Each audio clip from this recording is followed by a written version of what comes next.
Dear students, today your chapter is matter in our surrounding and your topic factor affecting evaporation for class 9th.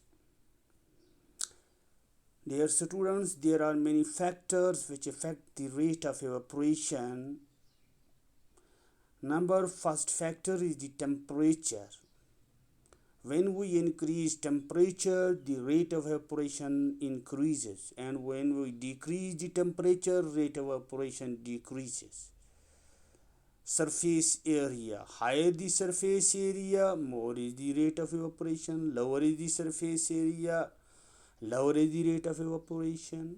Higher is the rate of humidity, lower is the rate of evaporation. Higher is the wind speed and higher is the rate of evaporation. And evaporation also depends on the nature of the liquid. There are some factors which affect the rate of evaporation. प्यारे बच्चों, जैसा कि आप देखते रहते हैं, हमारा जो एवापोरेशन का अमल है, इसका घटना बढ़ना किन फैक्टर के ऊपर है। पहला फैक्टर जो है बच्चों, टेम्परेचर। हम देखते हैं कि जब गर्मा का मौसम होता है, गर्मी होती है, उसमें एवापोरेशन का अमल बहुत जल्दी होता है, यानी पानी भाप बन के ख़त्म हो जाता है, उठ जाता है। कपड़ा फैलाएंगे जब आप धो के, एकदम सूख जाता है। इसी तरह सरफेस एरिया जो होता है, जितना खुला बर्तन होगा, खुली जगह होगी, कपड़े को बिखेर कर आप जब धूप में डालोगे, कपड़ा एकदम सूख जाता है। उसके बाद हवा के अंदर नमी का होना, ह्यूमिडिटी, जितनी ज़्यादा ह्यूमिडिटी होती है तो एवापोरेशन का अमल आहिस्ता आहिस्ता होता है। जितनी नमी कम होगी हवा के अंदर तो एवापोरेशन जो होती है ये तेज़ी के साथ होती है। उसके बाद विंड स्पीड, आंधी का चलना, जितनी तेज़ हवा होती है एवापोरेशन का अमल भी तेज़ी से होता है। उसके अलावा किस किस्म का माया लिक्विड है, एवापोरेशन का मुनासर उसी के ऊपर होता है। बच्चों, टेम्परेचर असल में होता क्या है? It is a degree of hotness और कोल्डनेस ऑफ ए सब्सटेंस। किसी भी चीज़ की डिग्री, अगरचे वो गर्म है या सर्द है, उसी का गर्म या सर्द होना ही उसका टेम्परेचर कहलाता है। ये नहीं है कि हार्डनेस ही को टेम्परेचर कहा जाता है, बल्कि आप देखते हैं कि रेडियो जो होता है उसके ऊपर बताया जाता है जी आज दिन का टेम्परेचर इतना रहा, रात का टेम्परेचर इतना रहा। सरमा में भी और गर्मा में भी ये बताते रहते हैं। ये एक डिग्री होती है हार्डनेस की या कोल्डनेस की।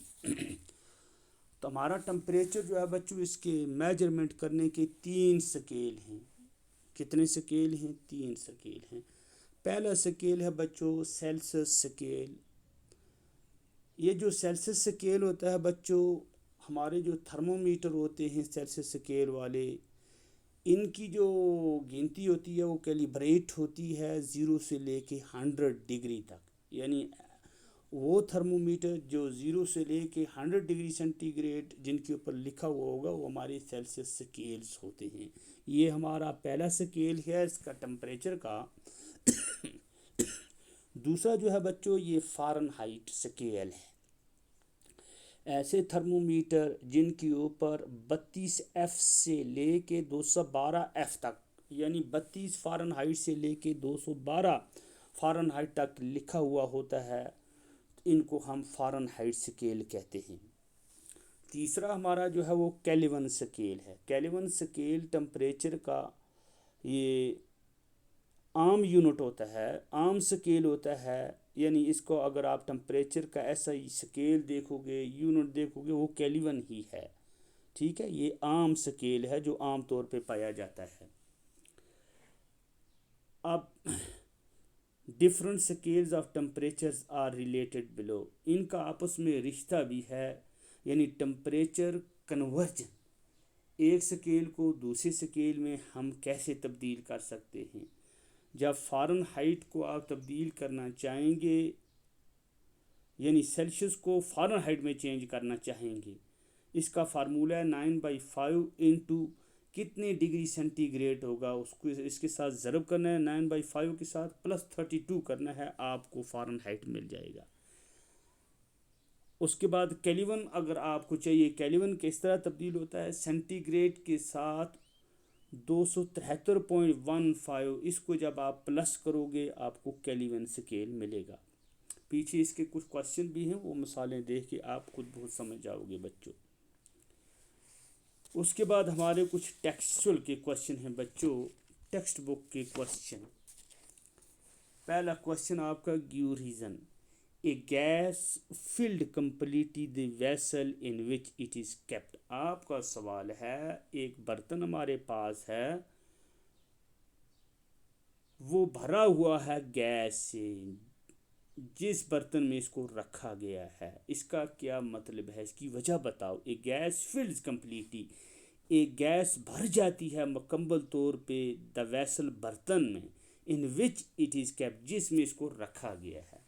बच्चों इसका मतलब क्या है, this is because in a gas the attractive forces between the particles are negligible.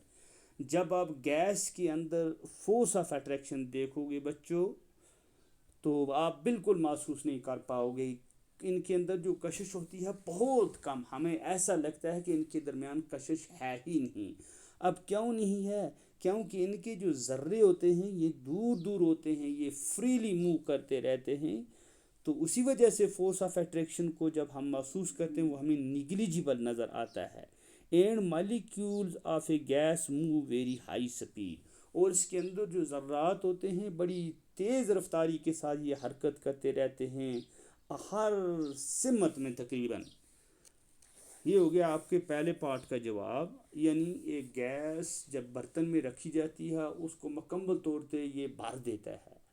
हम कहेंगे इसकी वजह ये है कि जो गैस के अंदर का अट्रैक्टिव फोर्स होता है ये बहुत ही वीक होता है, वीक या निग्लिजिबल होता है, और इसके अंदर जो गैस के मालिक्यूल्स होते हैं बड़ी तेज़ रफ्तारी के साथ हरकत करते रहते हैं हर सिमत में। इसी वजह से ये बर्तन जो है ये मुकम्मल तौर पे बाहर जाता है। अब दूसरा पार्ट इसका बच्चों, a gas exerts pressure on the wall of the container.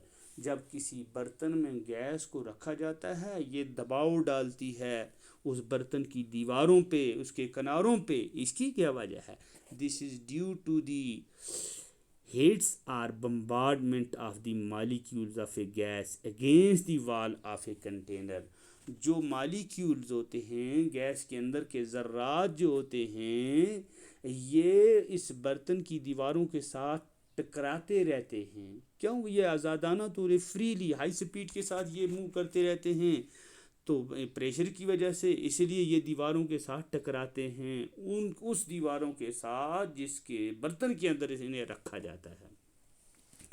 अगला पार्ट नंबर सी इसका जो है, ए wooden table should be called a solid.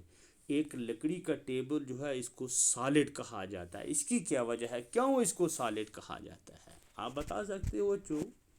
एक लकड़ी का हम टेबल लेंगे, आपके सामने ये डेस्क जो हैं इनको क्यों हम डेस्केंगे, ये सॉलिड क्यों होते हैं, इसकी वजह क्या है। This is because it has a definite मास। देखो इनका वज़न भी ख़ास है, इनका वॉल्यूम है, इनका यानी इनकी शेप है। इन तीन चीज़ों की बुनियाद पे हम कहेंगे ये सॉलिड है। दो अहम चीज़ें जो हैं, एक तो वॉल्यूम और एक शेप, इसकी बुनियाद पे इसकी पहचान की जाती है कि कौन सी स्टेट ऑफ मैटर सॉलिड है, लिक्विड है या गैस है। सॉलिड की ये पहचान होती है कि ये इसका डेफिनेट वॉल्यूम भी होता है, शेप भी होता है, due to closed packing of molecule and the force of attraction is very strong. इसकी वजह से इसको वॉल्यूम भी फिक्स्ड होता है और इसकी शेप भी होती है, उसी बुनियाद पे हम इनको सॉलिड कहते हैं। अगला डीप पार्ट है बच्चों, we can easily move our hands in air. हम आसानी से अपने हाथ को हवा में लहरा सकते हैं, but to do the same in solid block of wood. और लेकिन अगर एक सॉलिड ब्लॉक, एक ठोस लकड़ी का टुकड़ा हम ले लेंगे, उसको हम अगर लहराएंगे तो हमें किसकी ज़रूरत है, we need a karate expert. हमें कराटे एक्सपोर्ट की ज़रूरत पड़ती है। क्यों? इसकी क्या वजह है? दिस इज़ बिकॉज, इसलिए इन एयर, हवा में, the attractive forces between the particles are negligible. जो फोर्स ऑफ अट्रैक्शन जो होता है हवा के अंदर ज़रों का, वो कुछ नहीं होता है, निग्लिजिबल होता है। In a solid block of wood, और एक लकड़ी का जो ब्लॉक होता है, टुकड़ा होता है, there are large attractive forces between the constituent particle. तो उसके ज़रों के अंदर जो फोर्स ऑफ अट्रैक्शन होता है बहुत ज़्यादा होता है। इसीलिए जो लकड़ी का वो ब्लॉक है वो एक फिक्स्ड शेप वाला है, फिक्स्ड वॉल्यूम वाला है। अगला क्वेश्चन है बच्चों आपका, convert the following temperature to Celsius scale. हमें यहाँ केल्विन में दिया हुआ है, आपको सेल्सियस डिग्री में तब्दील करना है स्केल में। 300 केल्विन आपका ए पार्ट है, इसमें करेंगे 300 माइनस 273। इसका फार्मूला पीछे आपने पढ़ा, 300 केल्विन में से 273 निकालेंगे, आपको मिल जाएगा 27 डिग्री सेल्सियस, डिग्री सेंटीग्रेड। इसी तरह 573 है बच्चों केल्विन, इसको आप खुद करेंगे। कैसे करेंगे? 573 में से केस को सब्ट्रैक्ट करोगे, 273 को। गुड बच्चों। अच्छा, ये कितना आ जाएगा? 300 डिग्री सेंटीग्रेड। वेल, उसके बाद सी पार्ट आपका है 25 डिग्री सेंटीग्रेड। आपको बच्चों इसको केल्विन में तब्दील करना है। 25 डिग्री सेंटीग्रेड को आप 25 के साथ प्लस करोगे 273, ये 298 केल्विन मिलेगा आपको।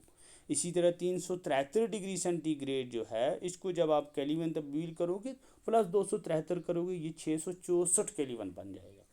ठीक है बच्चों? हाँ ठीक है, बहुत बढ़िया। What is the physical state of water at, यानी फिजिकल स्टेट पानी की नीचे दिए गए टेम्परेचरों पे क्या हालत होती है पानी की। 250 डिग्री सेंटीग्रेड जब आप लोगे बच्चों, पानी किस सूरत में होगा, यानी मैटर की कौन सी स्टेट अख्तियार करेगा। आपको पता है कि 100 डिग्री पे हमारा वाटर बॉयल हो जाता है। 100 डिग्री पे तो हमें इसको गैस तस्वर करते हैं, इसका मतलब है 250 पे क्या हो गया इसका? हाँ, गैस होगी। वेल, 100 डिग्री पे क्या होगा? गैस होगा। 25 डिग्री सेंटीग्रेड पे क्या कंडीशन होगी हमारे पानी की? हाँ, ये लिक्विड की सूरत अख्तियार करेगा, क्योंकि बिलो 100 डिग्री है। और 0 डिग्री पे क्या होता है? 0 डिग्री पे हमारा वाटर जो है ये इंजमाद, यानी जम जाता है, ये आइस की सूरत अख्तियार कर लेता है, सॉलिड बन जाता है। ओके बच्चों, नेक्स्ट क्वेश्चन आपका है, arrange the following substances in increasing order of force of attraction between the particles. कुछ चीज़ें हमें नीचे दी गई हैं, फोर्स ऑफ अट्रैक्शन को बुनियाद बना के आपको अरेंज करके रखना है कि फोर्स ऑफ अट्रैक्शन कम किस में है, उससे कम, या ज़्यादा किस में है, उससे कम किस में है, उससे कम किस में है। हमारे पास 3 चीज़ें दी हुई हैं, एक वाटर है, शुगर है और ऑक्सीजन है बच्चों। आप देखोगे कि ऑक्सीजन में फोर्स ऑफ अट्रैक्शन सबसे कम होता है, उससे ज़्यादा थोड़ा किस में होता है? वाटर में। और शुगर में सबसे ज़्यादा होता है, क्योंकि इसकी फिक्स्ड वॉल्यूम और शेप होती है। वाटर के अंदर देखोगे तो फिक्स्ड वॉल्यूम होता है, ऑक्सीजन के अंदर ना फिक्स्ड वॉल्यूम होता है ना इसकी शेप होती है। लिहाजा फोर्स ऑफ अट्रैक्शन ऑक्सीजन में वीकेस्ट होता है और शुगर में क्या होता है? हाईएस्ट होता है बच्चों। अगला क्वेश्चन है, छोटा जैसा क्वेश्चन है, What produces more severe burns, boiling water or steam? 2 चीज़ें हमारे पास हैं, एक तो उबलता हुआ पानी है, दूसरे भाप हैं, पानी से जो भाप बन जाते हैं। इनमें बताओ बच्चों, सबसे ज़्यादा जलन जो होती है, जलेगा इंसान किससे? भाप से या गर्म पानी से जलेगा। Steam produces sewer burn, steam जो होता है भाप, इससे ज़्यादा जलने काबिल होता है अगर इसका मुकाबला हम उबलते हुए पानी से करेंगे। Because in steam the molecules show higher kinetic energy, क्योंकि भाप के मॉलिक्यूल के अंदर काइनेटिक एनर्जी जो होती है बहुत ज़्यादा होती है अगर उसका मुकाबला हम किससे करेंगे? उबलते हुए पानी से करेंगे। यानी स्टीम जो होती है ये तो गैस की सूरत में होती है, लिहाजा उसके अंदर जो पार्टिकल्स होते हैं, मालिक्यूल जो होते हैं, ये वो फ्रीली मूव करते रहते हैं, तो फोर्स ऑफ डायरेक्शन उनके अंदर कम होता है। यानी हाई काइनेटिक एनर्जी होने की बुनियाद पे सीवर बर्निंग स्टीम से होगी, अगर उसका हम मुकाबला करेंगे बॉइलिंग वाटर से। प्यारे बच्चों, ये हमारा सबक था, इसी के साथ ही ये चैप्टर आपका ख़त्म हो गया। तो बच्चों, इस सबक को अच्छी तरह लिखे, तो इंशाल्लाह इसका हम टेस्ट भी ले लेंगे। तो कल इंशाल्लाह बिशर्ते ज़िंदगी ही हम दूसरा चैप्टर शुरू करेंगे। Thank you.